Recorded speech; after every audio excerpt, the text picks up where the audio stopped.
Question 3a says, using first principles, find the first derivative of g if g is equals to minus 3x squared.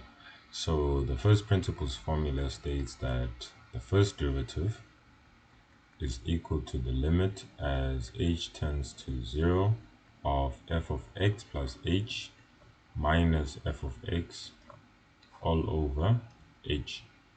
So f of x plus h would be, we can solve it on the side and then substitute. It means that everywhere we see, in this case, well, this is the general formula, but just be consistent, as I am not being consistent over here. You can't say g then say f over here. So if you decide to go with g, which is appropriate for our question, then this also has to be g. So g of x plus h minus g of x. So over here, g of x plus h would mean that everywhere we see x, we replace it with x plus h. So this is minus 3x squared. That would be minus 3x plus h squared. And this would give us minus 3x squared plus 2xh plus h squared.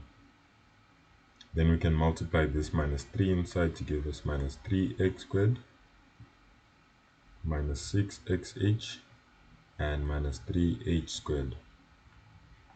Then we come over here, take the limit as h tends to 0, and then we can rewrite this.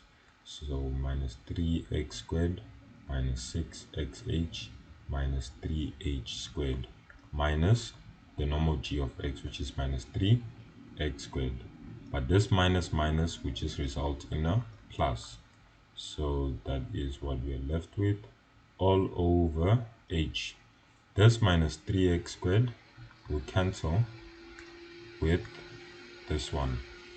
And then what we're left with is minus 6h minus 3h squared, of which we can factor out an h. So we will have minus 6x minus 3h all over h. And then the h and h cancel. And then in our final answer, well, just before final, here we make our substitution. So minus 6x minus 3h.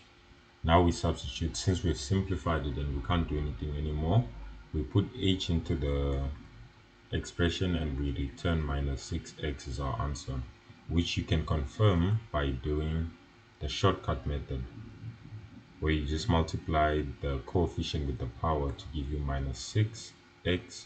2 minus 1 is 1. So minus 6x is indeed our answer.